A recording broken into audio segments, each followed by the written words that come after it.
Hello and welcome everyone. Thank you for joining us for this webinar organized by the Canada Excellence Research Chair in Migration and Integration at Ryerson University and Center for the Study of Ethnicity and Citizenship at Bristol University and the Greece project. Greece is an EU-funded project that looks at links between radicalization, secularism, and the governance of religion in different contexts, including the MENA, Asia, Europe, and Australia. I'm George Fahmy. I'm a research fellow at the Robert Schuman Center. I'm also part of the Greece project. Today's event looks at 10 years of the Arab Spring, what has changed since 2011. One of my favorite Egyptian poets, his name is Abdurrahman al-Abnoudi. In one of his poems, he wrote, "We are ignorant of politics, but we know a lot about nostalgia." And I think this verse reflects to a large extent how many of us in the region have received the 10th anniversary of the 2011 uprisings. I mean, many of us, including myself, we shared our memories of how beautiful this moment was, how brave the protesters were. Well, it was all about nostalgia. Well, this is not the aim of today's webinar, so we will not be talking about nostalgia. While it's true that, to me at least, I think the Arab Spring is far from over, as the popular uprisings in Sudan, Algeria, Iraq, and Lebanon over the last couple of years have shown us. However, I think that waiting for another 2011 moment, as if nothing has changed, would be a mistake. As beautiful as it might have been, I think the political landscape in the region has radically changed over the last 10 years. These changes need to be discussed, analyzed, and this is exactly what we will do in the next hour. Of course, it's impossible to look at all kinds of changes that took place in the region over the last 10 years. So we will be focusing on three main issues and how they evolved over the last 10 years. Socio-economic grievances, religion-state relations, and the role of international organization, focusing on the case of the UNDP. And to cover these issues, we have three excellent speakers. First, Professor Mehdi Lahlau. He's a professor of economics at the National Institute of Statistics and Applied Economics, and associate professor at Mohammed V University in Rabat. Hisham Hillier. Hisham is a senior associate fellow at the Royal United Services Institute. He's also a scholar at the Carnegie Endowment for International Peace and visiting fellow at the Center for Islamic Studies at Cambridge University. And Farah Shukr. Farah, she is the project manager of the Social Cohesion Regional Project at the UNDP, and she's based in Beirut. So I think we will start by this question: what has changed when we look at these three themes over the last 10 years? Mahdi, you have the floor for 7 minutes. Yeah, thank you, dear George. But I think that no many things changed since 2011, and something today appear as being worse than what was the situation in 2011. Before I start this introduction, I have a feeling that with two observations, deserve to be started as at first glance. I think that the first one is of political nature. Indeed, the street protests, when they started, which led between the end of 2010 and the beginning of 2011 to the so-called Arab Spring, had as first objective in Tunisia, then in Egypt, without speaking about Syria, Yemen, and Libya, because the Arab Spring touched all these countries, but will focus mainly on Egypt, Morocco, and Tunisia.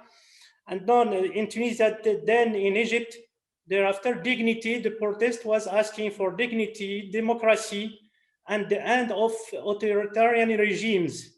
Hence, the slogans we heard in the street of Tunis and the street and in the Place Tahrir in Egypt was Ben Ali dégage, Mubarak dégage.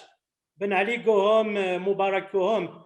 That means that the street refused to continue under the power of Ben Ali, the former dictator Ben Ali and Mubarak. But in Morocco also we do have the same revendication for more dignity, more democracy and freedom. But the street didn't claim the departure of the king, even if the demand for freedom, dignity, and democracy was also and still is still very strong.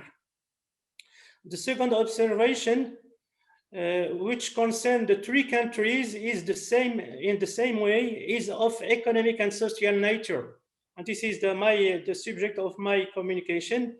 And I think that in the three countries, in Morocco, Tunisia, and Egypt, in fact, the street demanded better living conditions, better access to the basic services, a less unequal distribution of national wealth, and therefore less social injustice and more equality between men and women.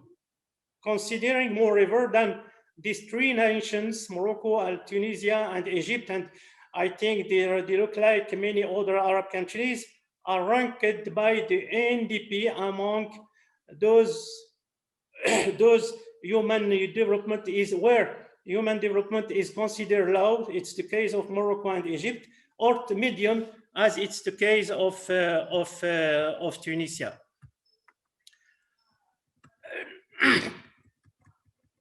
Now, when we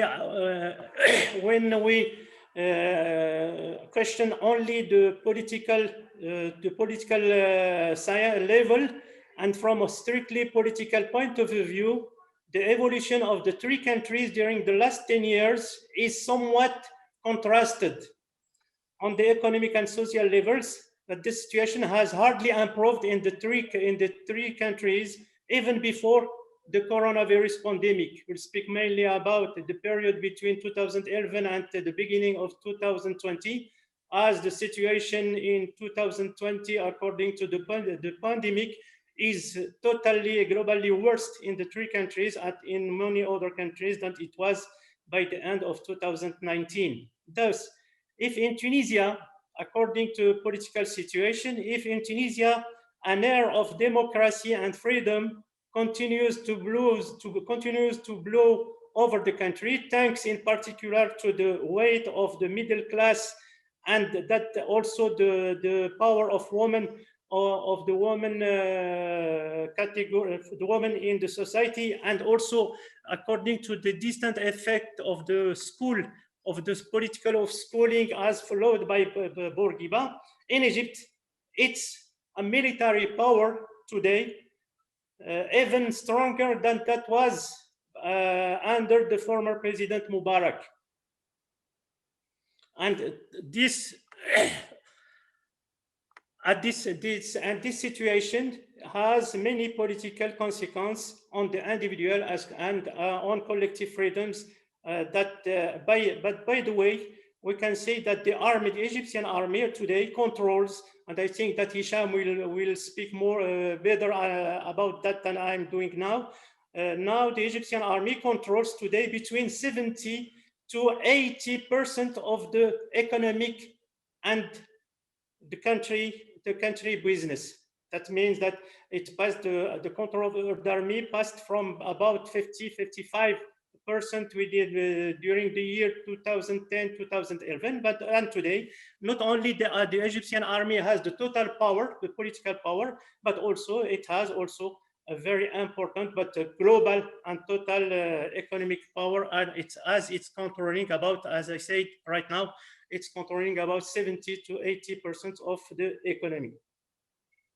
Now, when it comes to Morocco, despite the so-called deep constitutional reform of 2011, both the government and the parliament continue to have very little power, almost like before 2011. To summarize, I think that on the political situation, on the political level, the situation in Egypt is worse than it was before 2011. In Tunisia, we do have democracy and freedom and election.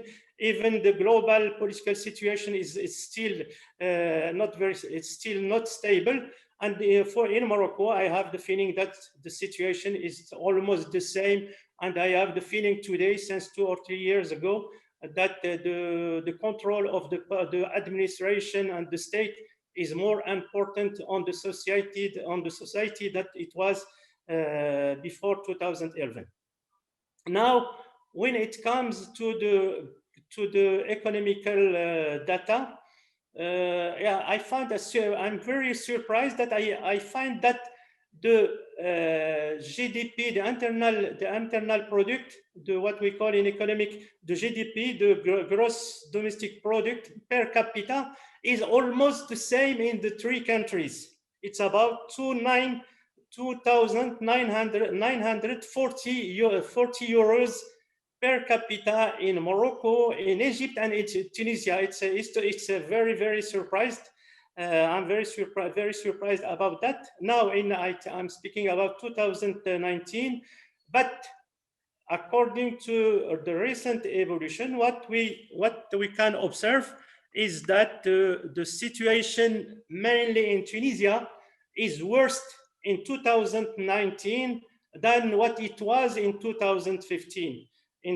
For example, in 2011, the internal income per capita was about $4,265 per capita, and today, at the end of 2019, I don't speak about 2020, the internal income per capita is only $3,317.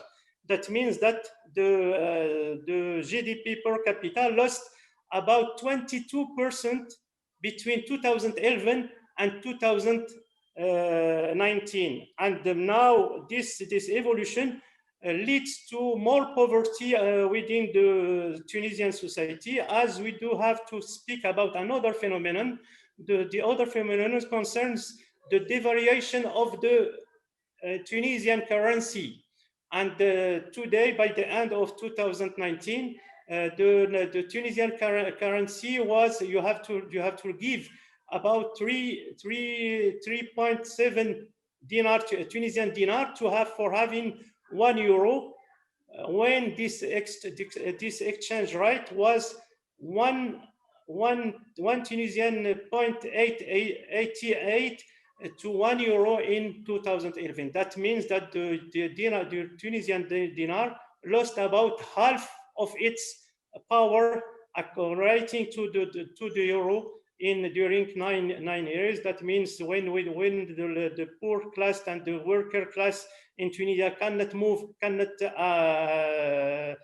have other income, that means that a very great part of the Tunisian society start to be under the level of poverty or extreme poverty. When it comes to Egypt, we see that's the same. We do have the same evolution, and I just have some data produced by the Egyptian Prime Minister, who announces that the poverty within the Egyptian society concerns today 30% of all the society in Egypt. And when you look at the evolution of the value of the pound, the Egyptian pound, we constate that we observe that in 2011 you could change five Egyptian pound against $1. Today you have to spend about 16 Egyptian pound to have $1. That means that a very important part of the Egyptian society today is living under the level of poverty, or under the level of the very great poverty, and many Egyptians today cannot have the access to fundamental products, and also to fundamental services, and can't, for example, have access to medicine and to many other services and products. When it comes to Morocco, and today I can, we do have very today, that it means March 2025, the last data produced by the Moroccan Office of Statistics, we learned that one Moroccan of two people, one of two Moroccans spends only 0.4 euro a day.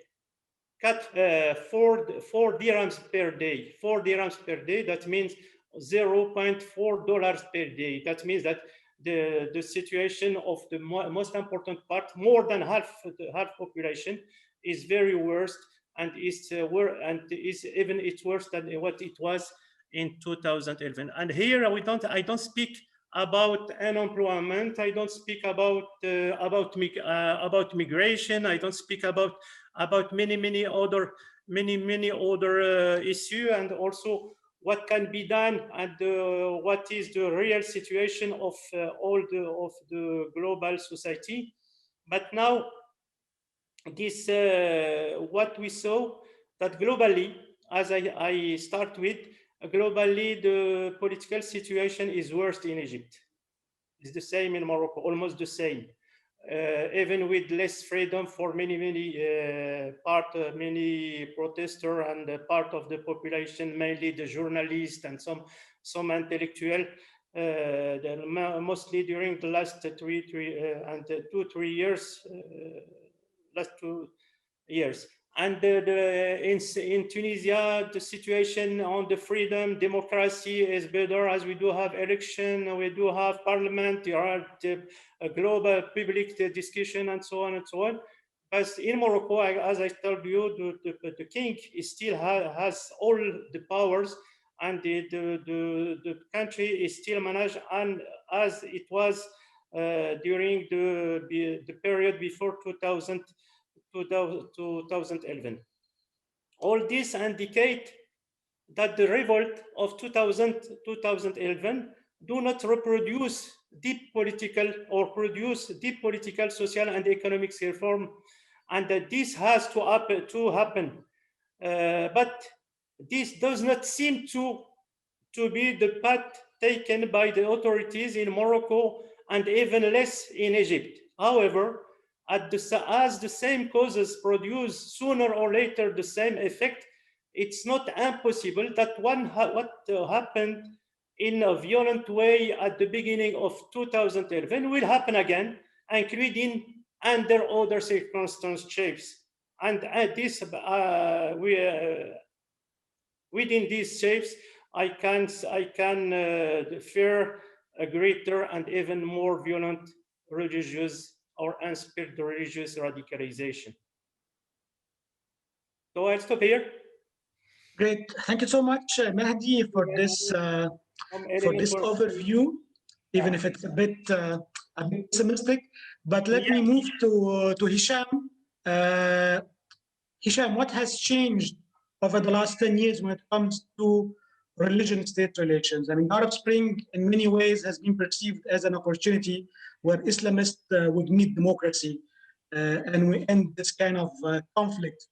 How do you see this situation 10 years, after 10 years? Thank you, George, for that kind introduction. Pleasure to be here with you and to be hosted by Ryerson and Bristol for this intriguing topic. And many thanks to the European Commission, as mentioned, for supporting our conversation. Just a few comments from my side, because I think we're correctly reserving the meat of this discussion for questions and answers later. But I do have some comments that I'd like to pose to everybody regarding the role of religious actors and the rise and in different places the fall of religiously inspired political parties. When it comes to religious actors in the region over the past decade, first you have two different types, right? You have state religious actors and non-state religious actors. And they've gone through an interesting set of challenges over the past decade, depending on the country that we're talking about. It wasn't just the countries that experience uprisings that have been affected by the Arab revolutionary uprisings of 2010 and 2011, but rather I think it's been something that has impacted populations across the region in different ways, but across the region, even in countries where they didn't have uprisings, and that those impacts continue to throw up unexpected consequences until the present day. And as you rightly pointed out, Algeria, Sudan, and I suspect that we will see a lot more over the coming decade as well. But I'm sure we'll get into that later on. When it comes to religious actors, though, there are really 3 points that I wanted to raise. One has to do with extremism, one has to do with credibility, and one has to do with instrumentalization. When it comes to extremism, what we've seen over the past decade is that non-state religious actors have become more extreme. Not all of them, of course, but we've seen extremism become particularly pronounced within the non-state arena. So Al-Qaeda became more extreme. Al-Qaeda branched off and ISIS emerged from that, right? And that's a concern that I think that everybody in the region and out of the region rightly has when it comes to the development of that type or that brand of extremism from non-state religious actors.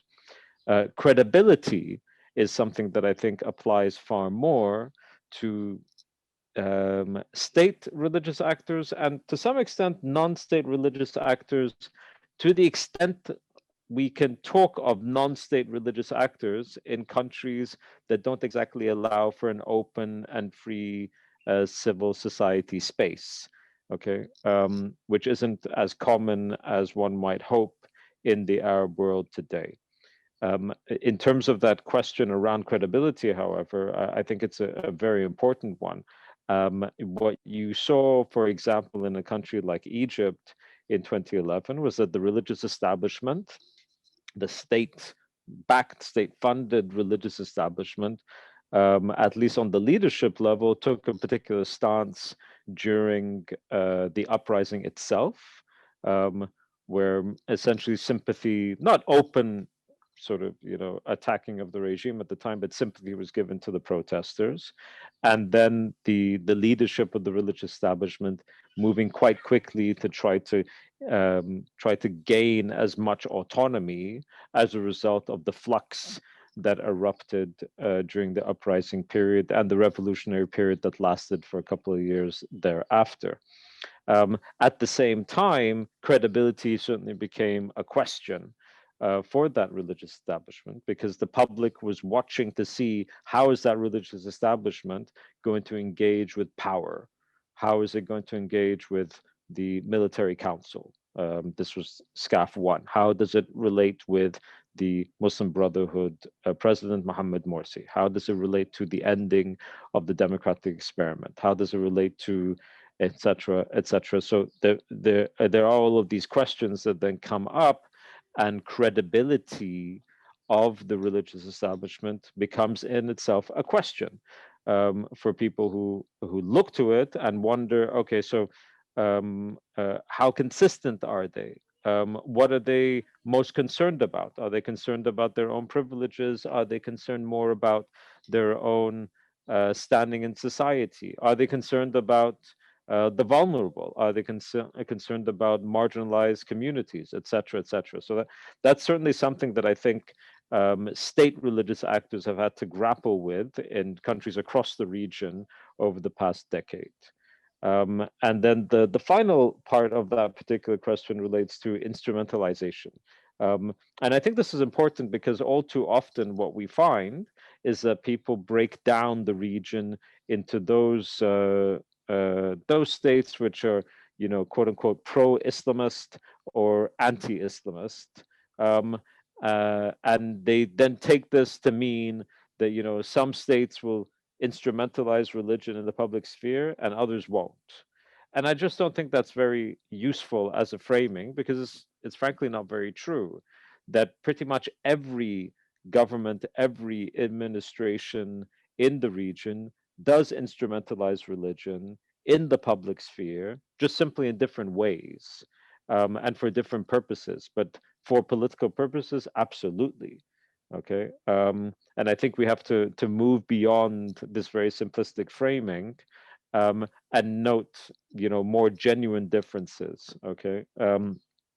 I mean, you can't really talk about Saudi Arabia, for example, not being an Islamist state unless you really define Islamism in a particular fashion. And one can do so, but then, analytically, I think that's important to point out.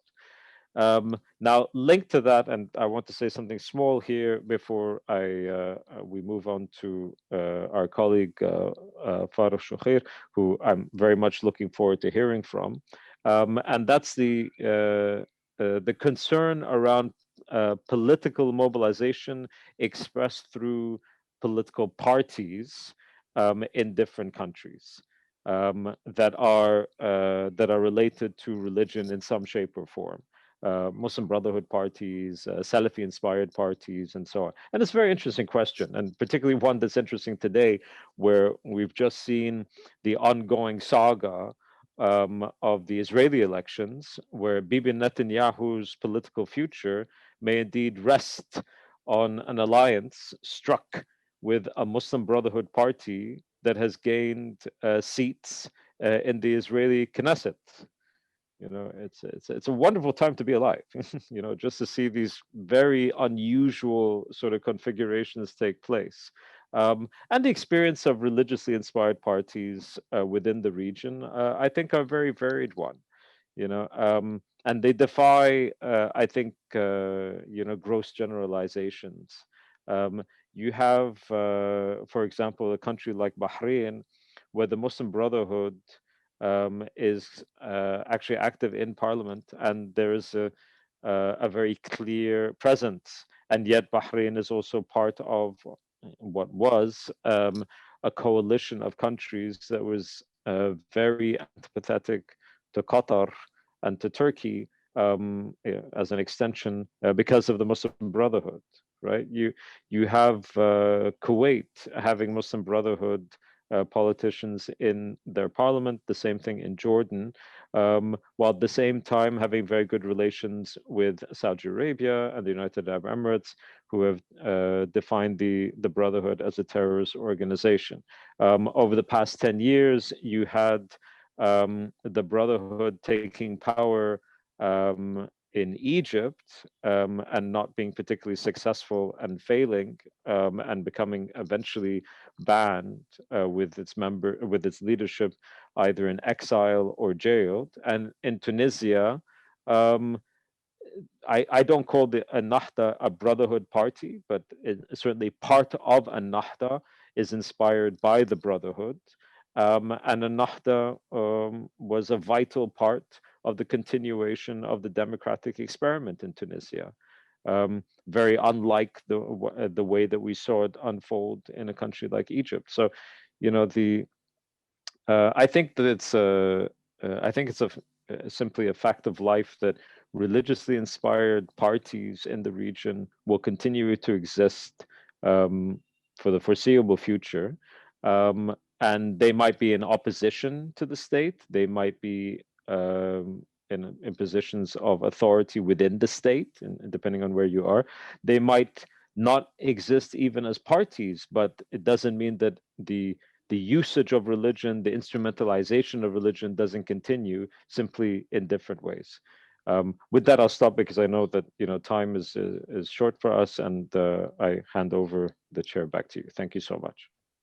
Thank you so much, Hisham. Just before moving to Farah, I would like to remind our audience, if you have comments, questions, please write them in the chat box. Farah,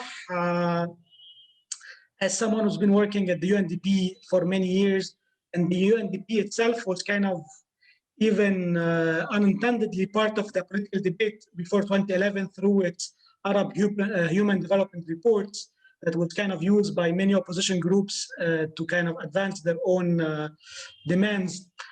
How has the last 10 years influenced the UNDP strategy, agenda, but also partners in the region? Thank you, George, and good afternoon, and also good morning to the audience today. I'm very delighted to be here with you, and thank you, Hisham and Mahdi, for a fascinating overview. Made my job a bit more challenging. When George first approached me, asked me to take part in this panel, I was actually very intrigued by this very clearly opinionated title.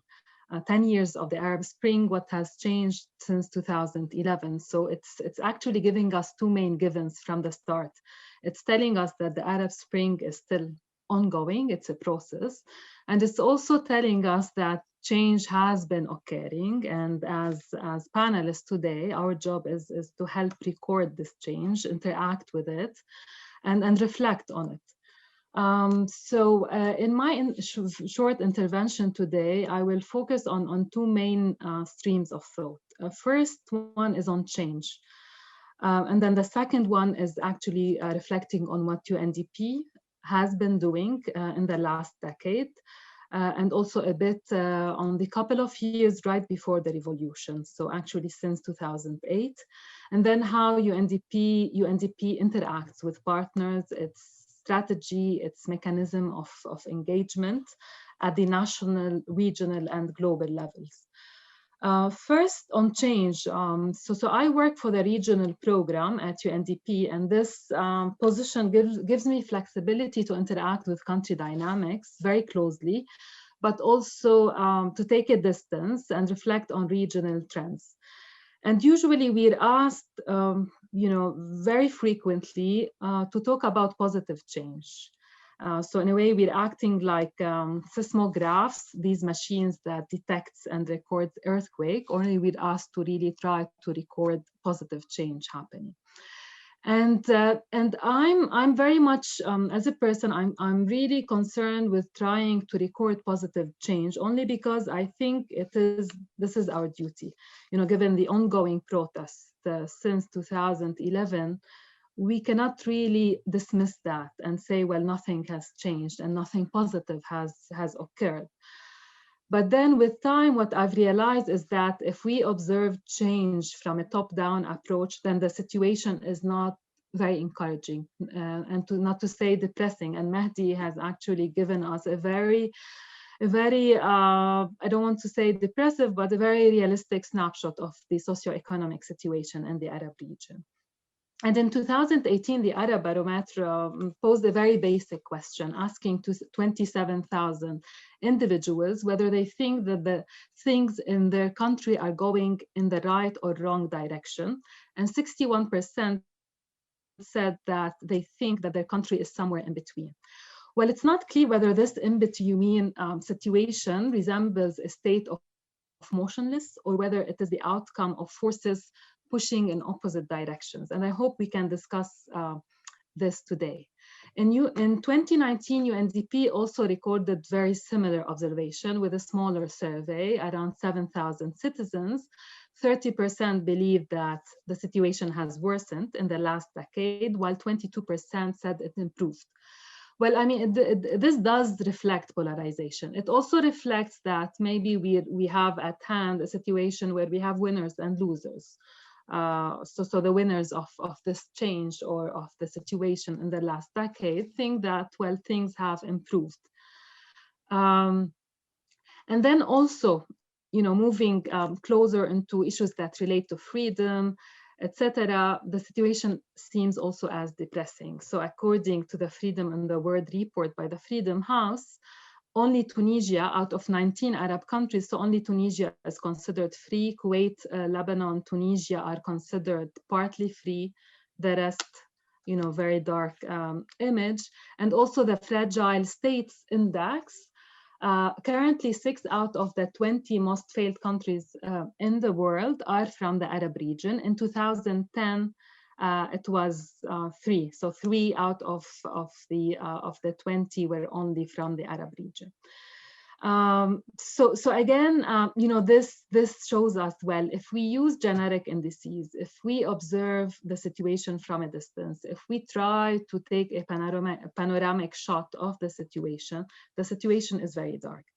Now, if I borrow a lens from physics, specifically mechanics, mechanics tell us that there's 4 different types of motions. So there's rotary spiral motion, oscillating motion, so a back and forth motion, linear, and then there's an irregular motion.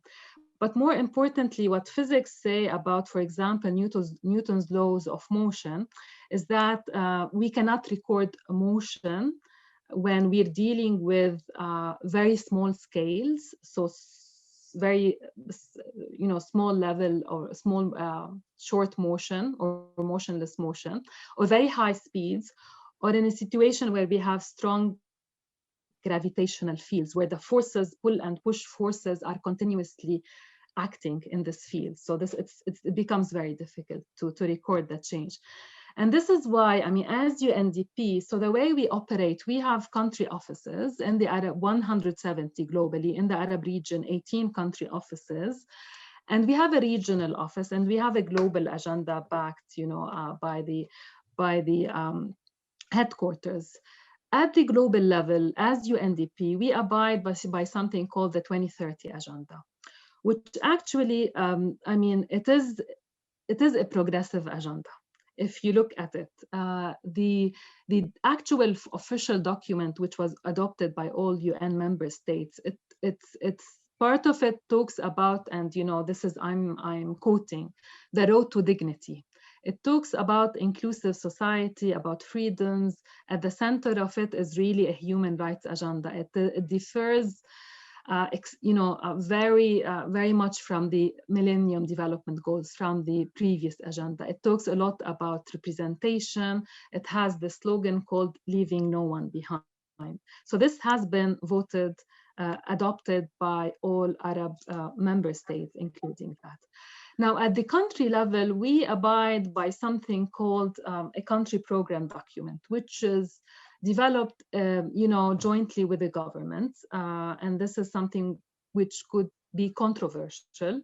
And also at the level of UNDP, and here I'm quoting the director of the Bureau of External Relations and Advocacy, which is where she wrote a blog asking, public blog asking, how can UNDP continue to work in a shrinking democratic space? So UNDP's mandate is to end poverty, build democratic governance, rule of law, and inclusive societies. Our mission is clear, yet the situation is becoming ever more challenging. And at the heart of it is also our credibility. And this is why I say it's important for UNDP, and this is something that became much more visible after the Arab Spring, to maintain this multi-level mechanism of engagement. So whatever, when the situation in the country is very challenging, we take a distance and we intervene at the regional level. And I'll give very clear example. So in 2008, UNDP Egypt, the country office, published a human development report on social contract and role of civil society. So it did argue and called for greater civic participation and also for more engaged citizenry. So this was what we were able to produce at the country level. At the regional level in 2009, so one year after 2008, we produced a regional document, the Regional Arab Human Development Report, Challenges to Human Security in Arab Countries. This report based its analysis on 4 criteria: the accessibility of the state to its own citizens, state compliance with international charters pertaining to human rights, how the state utilizes its monopoly of the means of force and coercion, how far institutional checks and balances prevent abuses of power. And I'm quoting here, the report also talks about the threat of state-initiated violence. And I mean, the last human development report, for example, for Egypt dates back to 2010, focusing on youth. So for a decade, we haven't really produced a human development report for Egypt. And then I'll end here just also to give one more example. So the country program document is a document that is realistic. It takes into consideration the domestic forces that we have to abide, that we have to interact worked with. And just a snapshot of the country program document between Egypt, Iraq, and Lebanon gives a very interesting panorama. So Egypt's country program document for 2018, 2020, 2022, these are all public documents, which I can share with you, focuses on job creating, economic development, and climate resilience. Iraq's country program document for 2020, 2024 talks about healing societal divisions and tensions, talks about exclusion and marginalization of groups based on ethnicity, sect, and region, and calls for developing a comprehensive social cohesion strategy and reimagining a new social contract for Egypt. Lebanon's country program document 2017-2020 talked about the incompetent institutions, public institutions, who are not capable of effectively responding to the population. It talks about eroding people's trust in the government and reinforcing sectarian dynamics in the region. And then more importantly, right after the Beirut blast, and I'll end here, UNDP's report on the Beirut blast talks about militarizing security, policy harassment, lack of trust in public institutions, discrimination, etc. So these dynamics actually affect how we intervene. It doesn't mean that we cannot really respect the mandate. We cannot really push for democratic governance, rule of law, but it only means that the mechanisms and levels of engagement differ given the political moment, given the political maturity, etc. So the positive change that we have been observing is one where we feel that there is advanced political maturity among the citizens in many countries, and new forces of actors, new actors that push us as UNDP to partner with even at the national level, but more importantly, or sometimes more relevantly at the regional level. And I can elaborate more on that. Over to you, George. Thank you. Thank you so much, Farah. I know it's difficult to ask you to summarize an argument in 7 minutes, well, 8 or 9. However, let us move to the questions. And actually, there's an interesting point raised by Patricia and Valentina on the foreign interference. To what extent this has been positive or negative. Patricia is also asking about the role of the EU in particular. And this is the issue, also an issue I've been also interested in hearing your take on, because on the one hand, you have people who would criticize the foreign interference, like in Libya or Syria, that it destroyed the spring. On the other hand, you have people who would say that no, that Europe and the West should have done more to help, not to just keep a neutral position. I mean, just kind of, I think, a telling story that I heard from a Polish friend that Barack Obama, he went to celebrate with the Solidarity Movement in Warsaw, their anniversary. And then they had a very busy schedule because most of them, they were going to the Middle East to talk about their experience, to help the people. And they told him, like, why are you coming to see us? You should go to the Middle East and talk to those people. Us, it's over. So I don't know who would like to start on this. Sure. Hisham? Okay.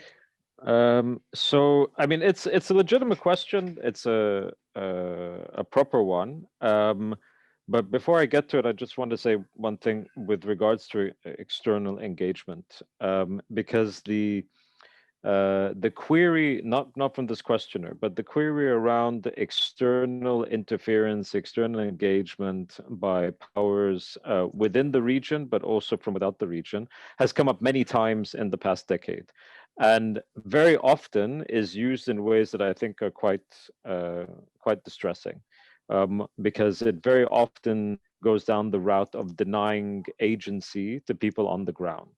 So these Arabs could never want to protest against their rulers because, of course, they love to have strong men, stand over them in this sort of way. So they must have been pushed from the outside. They must have been manipulated from the outside.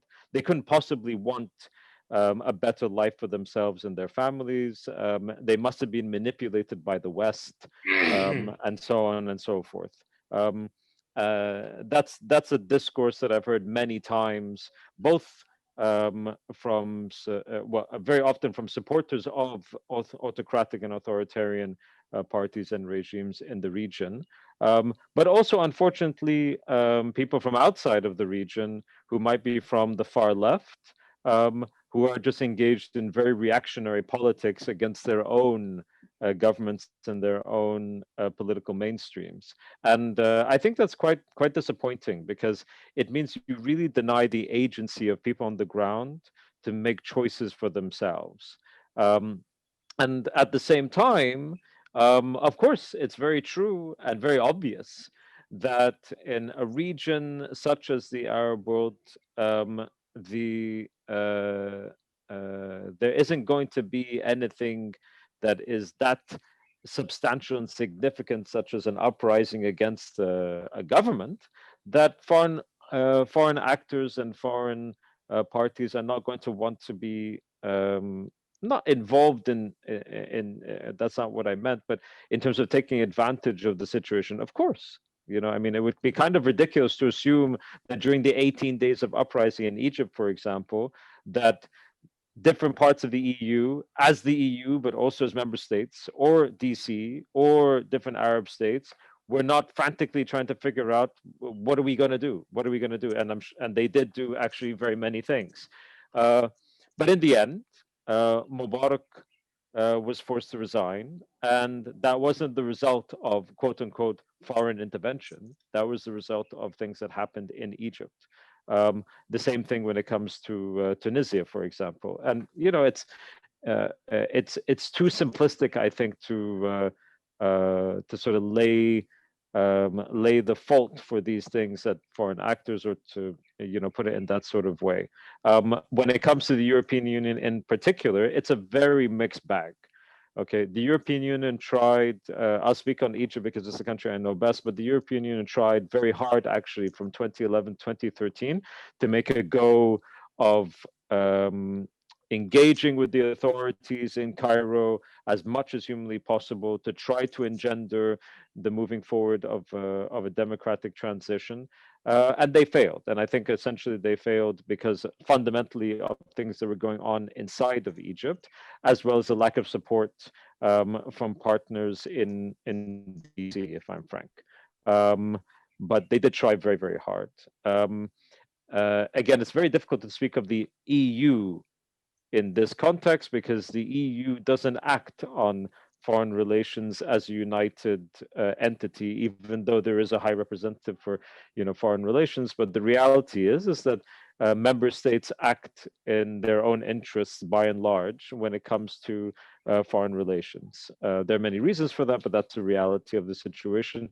And they acted in one way when it acted in one way when it came to Egypt. They acted in another way when it came to Syria, when it came to Libya, and for different reasons.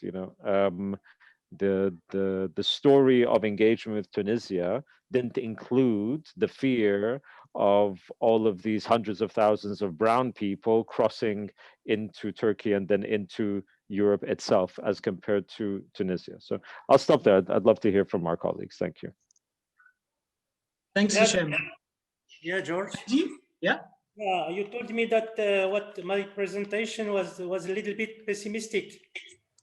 Yeah, I think that I only present official data. All the data I presented are from official sources, and I only spoke about the situation by the end of 2019. I didn't speak about situation after the pandemic. And as you know, just an example, in Egypt, as like in Morocco, the informal sector can represent about 75% of the whole population. And also in Tunisia, the society is in the way of informalization. And when I told you about the devaluation of the dinar as of the Egyptian pound, the devaluation in a situation of poverty is always lead against the mid class and the poorest class, and it leads in all times to more inequality between the rich and the poor people in every society. Now, the question should be why the situation in 2019, why the situation 10 years, less than 10 years after the Arab revolt or after the Arab Spring was worse than what it was before 2011.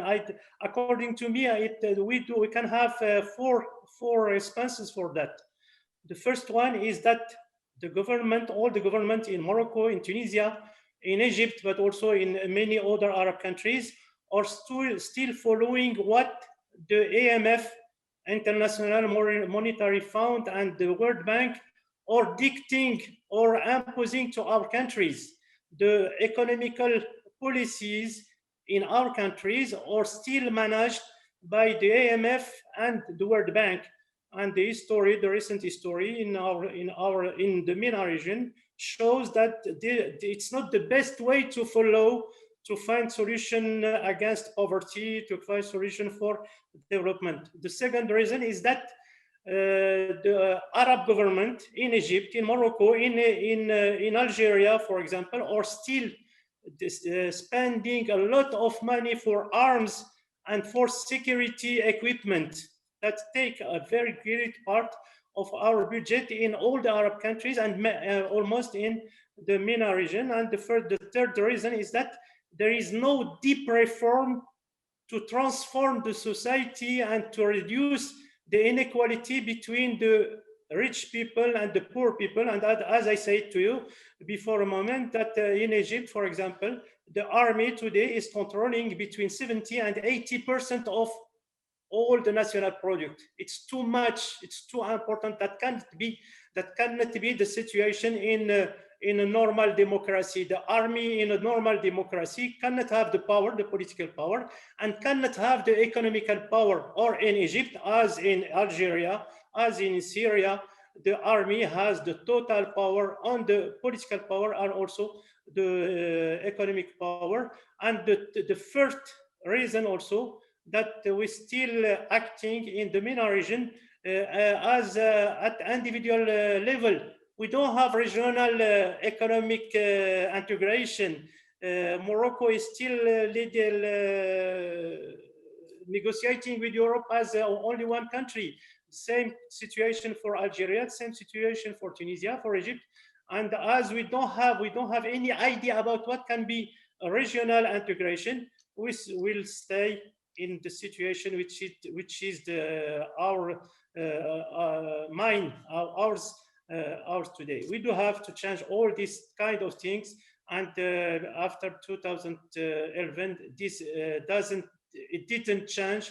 And I think now we can be happy, at least for one reason, and this reason is that the democracy is in Tunisia. At least one democracy in the Arab MENA, in the MENA region, and I think that every country in the Mediterranean should support Tunisian to continue on the way of democracy and freedom and electoral structure.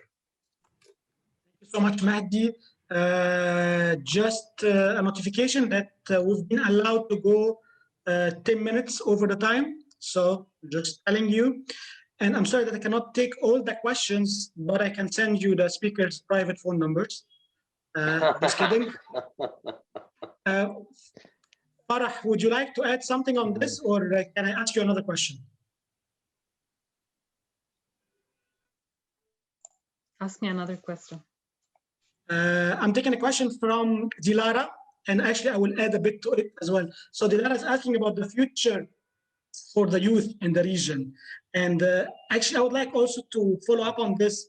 I mean, despite the negative consequences of the Arab Spring, civil wars, restoring authoritarian regimes, we've seen young people in Lebanon, in Iraq, in Algeria, in Sudan, taking to the streets again. What do we make out of this?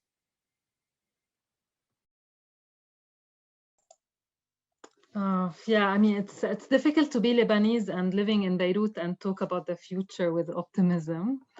But But actually, I mean, one positive point which I also gathered from the panelists' intervention is Mahdi talks. I mean, talked a lot about the middle class as well towards the end, and then at one point, I guess Hisham was talking about depoliticization and politicization, and I guess what's useful to observe in the case of Lebanon, in Iraq, and of course in Tunisia, is also, I mean, the politicization of the middle class, which is something that I guess will be shaping our future.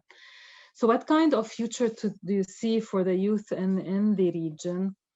I mean, there is an attempt by the UN, but not only by the UN. Mainly, it was actually started, by academics and research centers, which is this collective projects to reimagine the future. And the UN is also investing in that, which is trying to design research projects that are very much engaging, multi-stakeholder, involving youth and others to discuss how a new future would look like. Because, for example, in Lebanon, I mean, youth are demonstrating, I mean, they continue to do so. But then they don't really talk about the future. I mean, they talk about the present. They are completely absorbed with what's happening. And this is how it should be. I'm not saying otherwise. But then there is no attempt at all at any level to talk about the future of the Lebanese economy, for example. Our economic model has completely collapsed. The overvalued exchange rate, which had inflated our purchasing power since the end of civil war, has completely collapsed. So, what kind of economy would the youth want for their country is a question that is not actually asked, and it's a question that I'd like the youth to ask. And there's also an attempt in Iraq and in other countries to also reimagine a new social contract. There is, I mean, unfortunately, there's this perception that if we push for a discussion around the future, it is as if we're telling the youth, well, we need you to normalize the present. And this is exactly what we want to do, what we don't want to do. I mean, we want to send out a message saying that if you want to challenge the present, I mean, and if you want to attract a new constituency, then you need to offer something about the future. So this is how I view things happening, continuous demonstrations, but I also think that there will be attempts to reimagine a new near future for the countries. Thanks, Farah. So Hisham did share his email address. So great, thanks, Hisham. Another question from Anna. Actually, maybe this could go for Mahdi if you'd like to comment on this. But as the socio-economic picture is so pessimistic, and that was not to criticize it, Mahdi, but just to what extent do you see the relative weight of socio-economic demands versus political demands? Are still political demands, they have support, or people are just focusing on socio-economic grievances, even if it comes within an authoritarian regime? Today in Morocco, and relating to the situation after the pandemic, and also relating to the situation, to what will happen during the forthcoming months. For example, we do have Ramadan next month, and we do have also for student exam, school, and this lead the population to only be focused on social and economic problems. And now the fact is that also the government is very, very aware about, for example, the prices of the normal products, the products of great consumption, for example, bread, oil, water, and things like this, and also another things which is more positive than what is happening in Egypt and in Tunisia. It's close to the situation of the Moroccan money, the Moroccan currency. In Morocco, we don't have any devaluation. and the rate change between, for example, dirham and the euro is exactly the same than it was by the beginning of that century, and I think by the beginning of the euro. And this is a very high protection for a very poor categories of the population to get to, for example, buy bread, buy oil, buy to circulate also. And I think all this means, and also the global social situation will not lead to political protests. Also, for example, also because of what I said, I told you by the beginning of my communication, there is a very great control of the authority on, for example, social media, on also on some intellectuals, some journalists, and all this for me will not lead to a revolution. Even if in 2011 Morocco didn't know the Arab Spring, we didn't see what happened in Tunisia or in Egypt, and or for example also in Syria or in Yemen.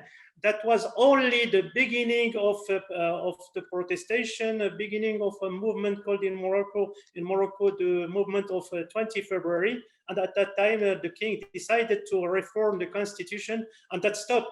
And I think also there are another factor which is protecting the Moroccan power and administration against a big revolt, is that the king has a political, historical, and religious legitimacy. Is legitimate, is considered at least, and this is protecting the power and the government and what we call here in Morocco the makhzan. That means all the people around the palace against very hard and very violent protestation, as what happened in Tunisia or in Egypt, and what is happening now in Yemen or in Syria or in Libya. Thanks, Mahdi. And I will take the last, maybe I will take 2-3 minutes just to ask a question to Hisham. So there are several questions about state-society relation and the role of Islamists within the society. So Islamists are both a political group, but also a social force. If they are defeated as a political group, does it mean that they lost their social support, that they are not there anymore?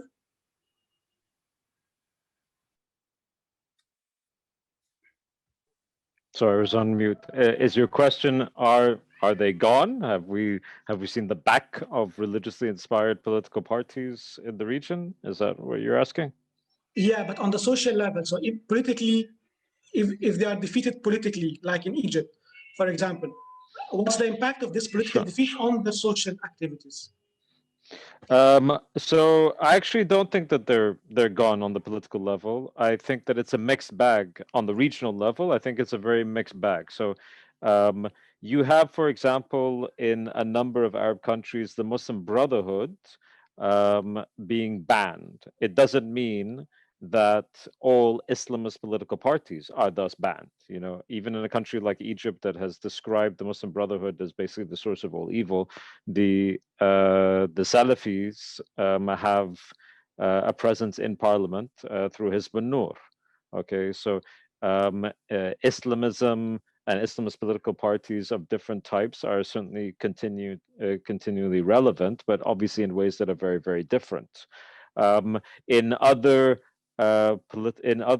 countries in the region, it's a very mixed bag. You know, I mean, you have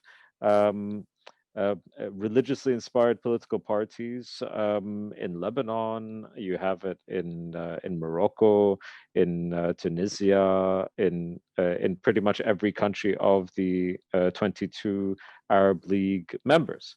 Okay, and that's not to say anything further beyond in the region.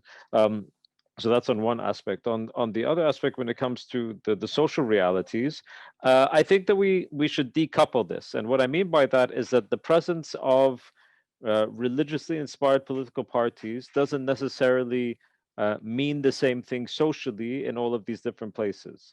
Okay, the religiously inspired political parties are not all, but mostly, except in Lebanon and Iraq, are mostly Sunni. But they're mostly Sunni with a particular, how shall I say, flavor to them. They come from what we call in academia purist Salafism, or modernist Salafism, i.e. that which gives rise to the Muslim Brotherhood. And those are minority approaches to Islam in all of these places. Okay, they're not, quote unquote, the mainstream of religious expression in all of these places anyway. So, you know, the social movements on the ground are not necessarily directly linked to political moves that are taking place. Okay, because these aren't open societies in the first place. These aren't places where moves in civil society are allowed to impact on the political realities of the day.